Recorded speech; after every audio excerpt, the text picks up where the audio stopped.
ready for the rough hit now.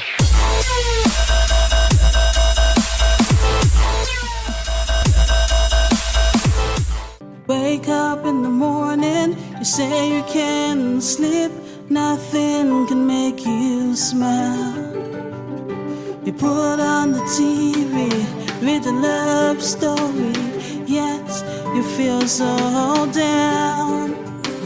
But I'm here to tell you, I'll pray for you.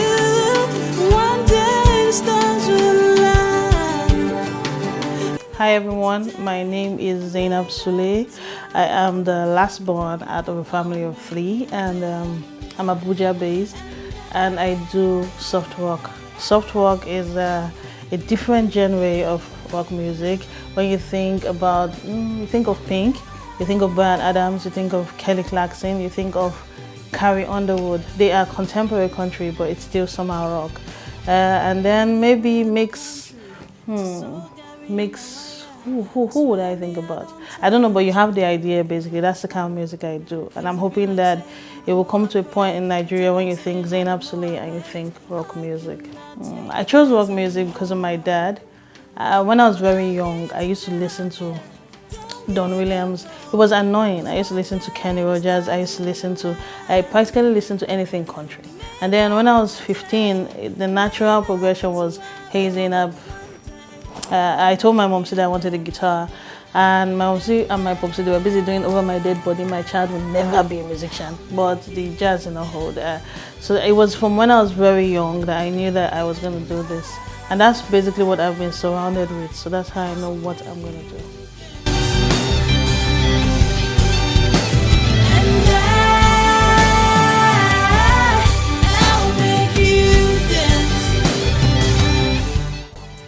I actually read mathematics in the University of Jos, so it is actually very far.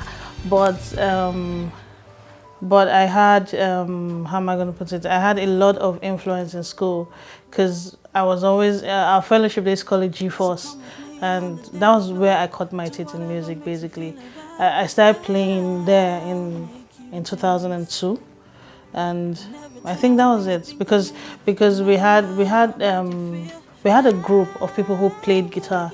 So when I went around saying, hey, teach me guitar, nobody did. So I would just go hang out with my friends and be learning chords one by one. So it was I think it was from UJ that I became more in tune with what I was going to be.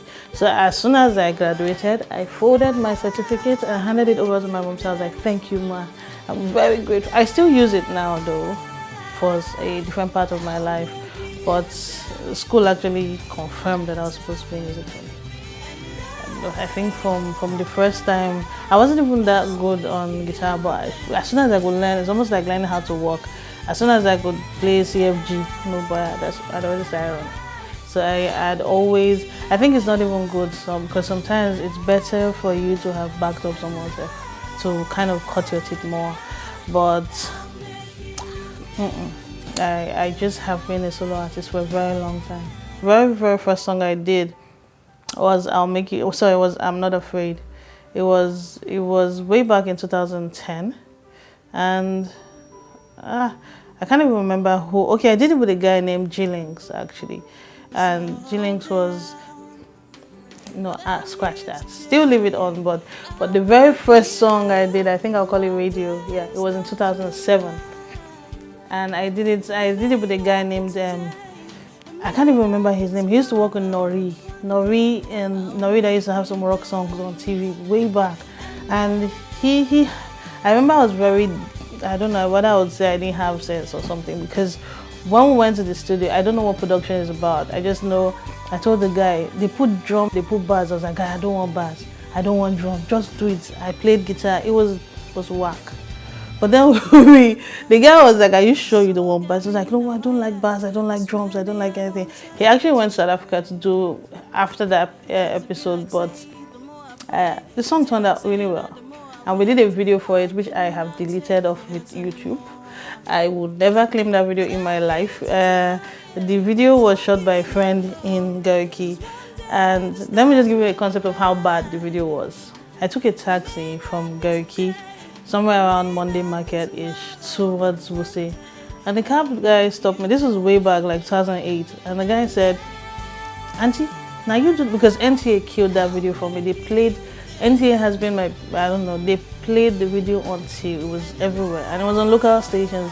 And so the guy was like, "Auntie, now you do that video?" I was like, "Yes," feeling swag. The guy and I said, "I beg, the person will shoot that video for you. Don't ever give her anything to do." As in, it was that bad. So one day I was just looking at my videos on YouTube and I just pressed delete. But that, I think that answers your question of the studio, how bad it was, and the first song I did. What I'm working on now, we've actually started working, I've become more of a self-assured artist. Also because something about doing a specific kind of music is that you have a specific kind of audience. And that kind of helped too, because when we do a show in Abuja, we call on our rock heads and they come, they actually come. And they are different WhatsApp groups. You just find out that you really don't need to prove yourself to a specific brand of people, because there are a certain type of people that already understand the kind of music you do. So that's kind of like really helped my career. It's if I could bring out in my head what we've done, or what's not what we've done, the support we've gotten. Let me give you an example of what we were talking about. Last year I wanted to do a show. I'm still relatively new in the Nigerian music industry, and then we wanted to do an event, the rock show we always do, and we were like, let's take this to a different level, let's make it different. And me and my big head, I went to Airtel. Oh, I didn't, someone recommended me and said, "Go to Airtel, you guys can go." For the first time in my career, I did a show that had a brand. Myself and my team were like, wait though. So they don't need us to be a so and so and a so and so before these guys can actually, they just wanted to see that you had an audience that can do, if you can say, okay, we want to do this, they want to see that your audience can actually come out for you. And people came out, and that helped us massively. So based on that mentality, we started doing our own stuff. We just went ahead with doing everything we wanted to do, and we kept on meeting different steps of success. It might be little, but it was a huge success considering where we were coming from. Sky one day at work makes me smile, look so fly. It wasn't long I was in love. Is every breath my morning song. And then one day he looks at me, says, "My dear, will you come with me?" What I'm working on this year actually has been within, I don't know, this year is just going on its own, because in February I dropped my EP. My EP is titled The Extended Play. The same name, but it's called The Extended Play. It's just 5 tracks. So the initial plan this year was to do our rock show in Abuja, of course, just Abuja, and then we're going to do the rock show and then drop the EP in February and then do the album and try and be a little more mainstream. That was what we're working on. And then we did the EP, and somehow during the course of the year, a Lagos rock show came up, and that just overtook everything we're planning.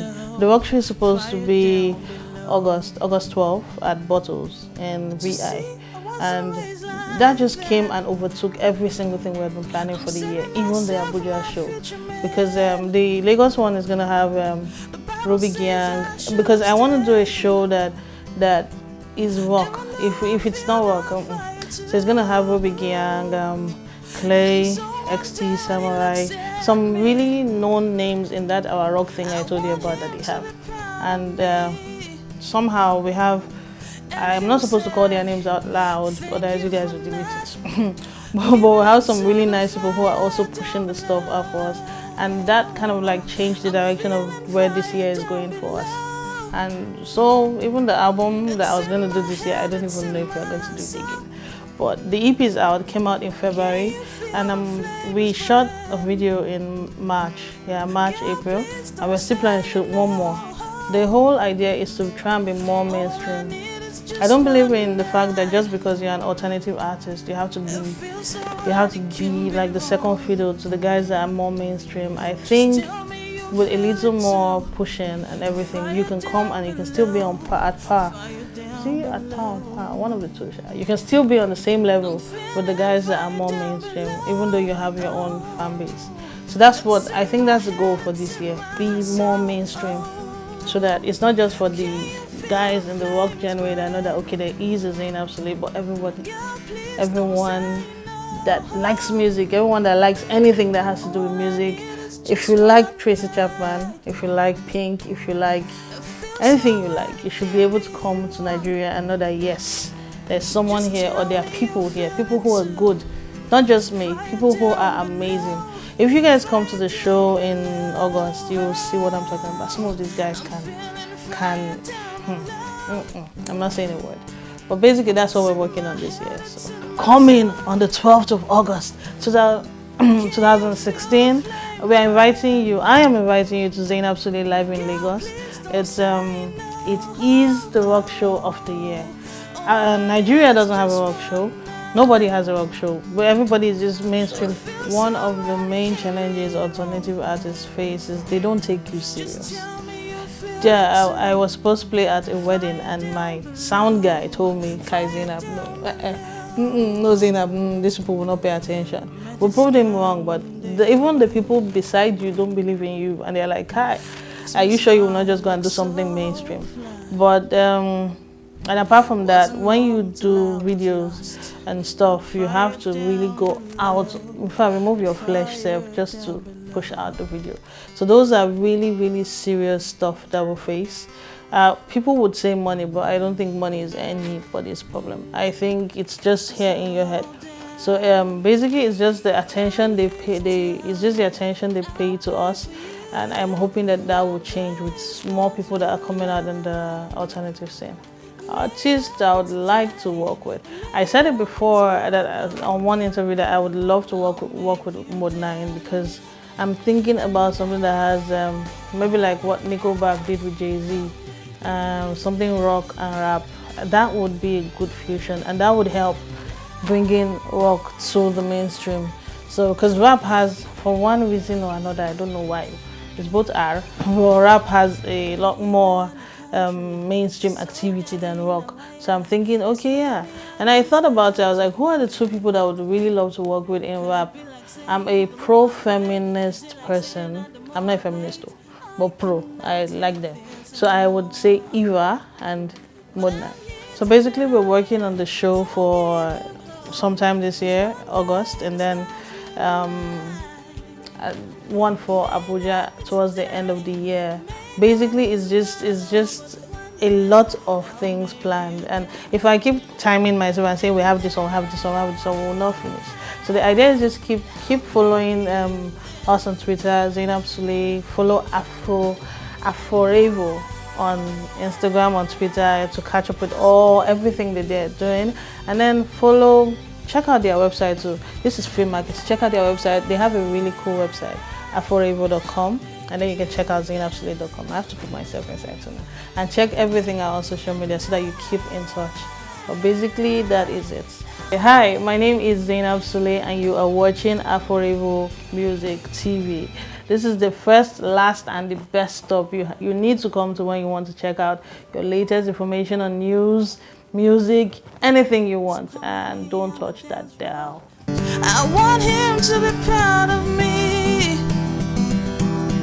And he'll say, thank you for not giving into the fire down below. I'm feeling fire down below. It's in my head, it's in my soul. Can you feel the flames burn? Girl, please don't say no. All I need is just one night. It feels so right, it can't be wrong. Just tell me you feel it too. Fire down below, fire down below.